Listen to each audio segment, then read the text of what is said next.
So bali nabili ko to mga TG ng 500 pesos. Bilang ko siya ng bulb, halogen bulb. I-switch natin. Yan. So yan.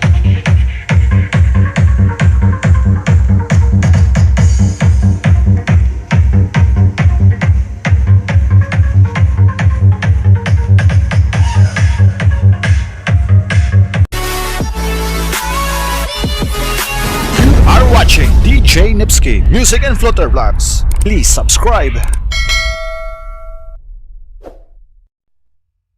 So what's up mga ka-DJ? So ngayong araw ay panibagong video na naman yung ating tatalakayin. So for today's video mga ka-DJ ay magre-repair ako ng isang disco light. So yung disco light na ito mga ka-DJ ay bali nabili ko lang ng 500 pesos, pero meron siyang hindi umiilaw yung kanyang yung ibang bulb. Ang klase ng disco light ito mga ka-DJ ay isang octopus light. So ito siya mga ka-DJ. So bali tatlo yung kanyang pinaka-head. So yan. So bali nabili ko to mga ka-DJ ng 500 pesos, pero yung ilaw nito na umiilaw yung isa lang nito, pero yung iba ay hindi. So 500 pesos ko siya nabili. Iwan ko lang kung lugi ba ako doon o lugi yung nagbenta sa akin, pero hindi ko kasi alam kung magkano ito nung una or ngayon kung meron pa nito. So mga 90 siguro to mga DJ na disco light. So yan, pero okay na rin to pang center ng kung saan yung venue mo. Ganito. Kung mayroong ng dalawa, pintuin yung setup mo dito. Kung dalawa, kung isa, center to. So depende yan sa inyo. So bali hindi gumagana yung dalawa nito. So nagpasyahan ko na bilang ko siya ng bulb, halogen bulb. So bali tatlong piraso to, 2 pieces, halagang around 600 plus yung nabayaran mo dito, pati na shipping fee. So sa Shopee ko siya nabili. So ilalagay ko yung link kung saan ko siya nabili mga ka-DJ. So bago muna yan ay linisan ko muna. So yung nakalagay na sticker dito mga DJ ay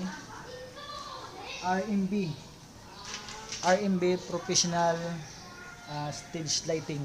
Ayan. So meron siyang switch dito. Yan. So meron siyang fuse.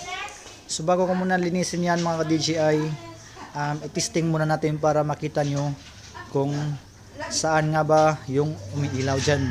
So para hindi ko kayo dinadaya. So nandun yung pisa natin. So testing natin to dito sa ating kuryente. So bali mga ka-DJI, nasaksak ko na yung kanyang power input patungo dito sa ating output ng ating kuryente. So meron siyang switch dito. So i-switch natin. Yan. So yan yung ilaw mga DJ. Yan, bali halogen yung naka bulb niyan. So around 2 to 3 minutes ay mainit na siya, pero okay lang yan kasi halogen nga. Yan. So kapag naayos na natin to, i-try natin pagkabit doon sa ating mini spider lights. So isi-stop natin yan dito, dyan. So sa gitna siya. So mamayang gabi ay i-try natin kung gaano nga ba kaganda ito ng ating nabili na 500 pesos.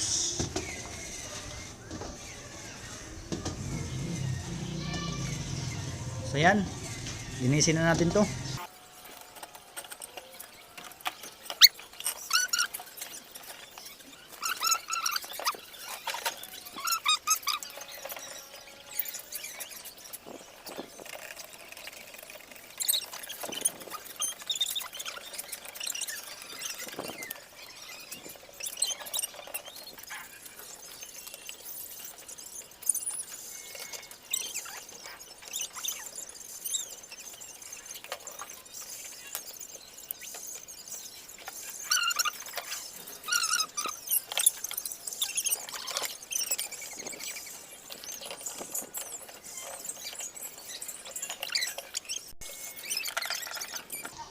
So mga DJ, sa pag-install natin sa ating panibagong bulb ay gamitan lang natin ng gloves. So sabi ng iba ay kapag hindi mo daw gamitan ng gloves, yung ating halogen bulb ay madali siyang mapundi. So wala namang mawala kung gagamitan natin to.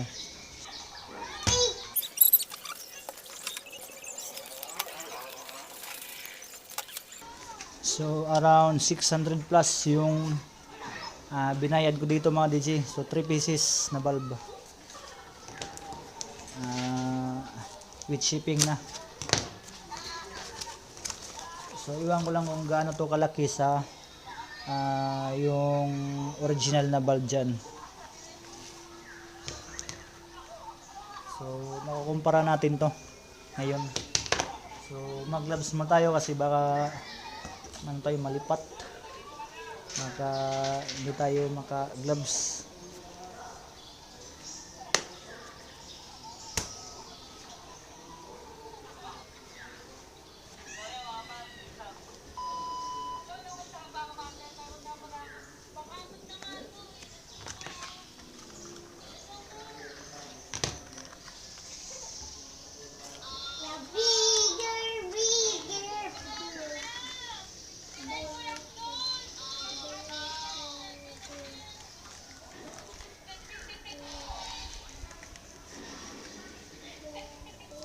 Oh my god.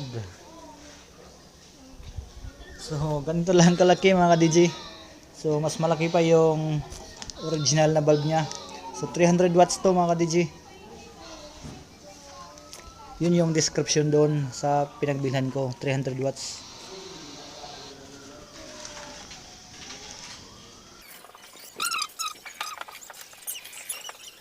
So ito yung bago mga DJ.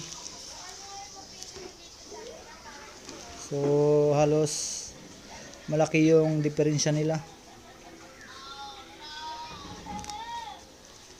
So try natin kung gaano nga ba kalakas tong bago natin compare dito. So install natin to. So bali yung luma mga DJ ay isasauli lang natin para malaman natin sa pagkumpara natin dito sa maliit.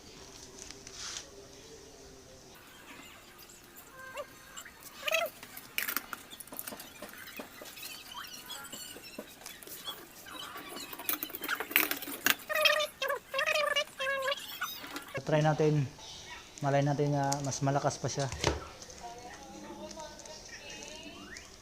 300 watts to mga DJ. Yun yung nakalagay sa pagbili ko.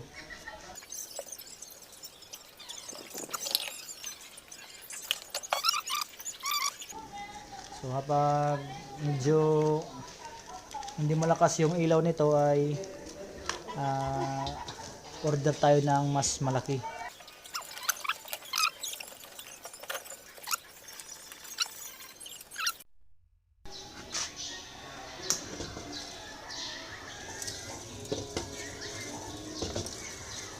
Silver dayon.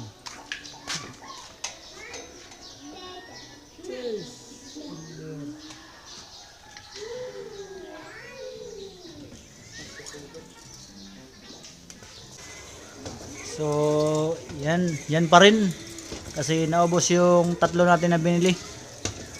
So, iwan ko kung bakit nasunog lahat. So, yung umilaw niyan ay yun yung original niya. So, sayang yung 600. So, yan mga ka-DJ yung ating DIY na moving disco lights. So, pinalitan ko ng parlid yung ating octopus.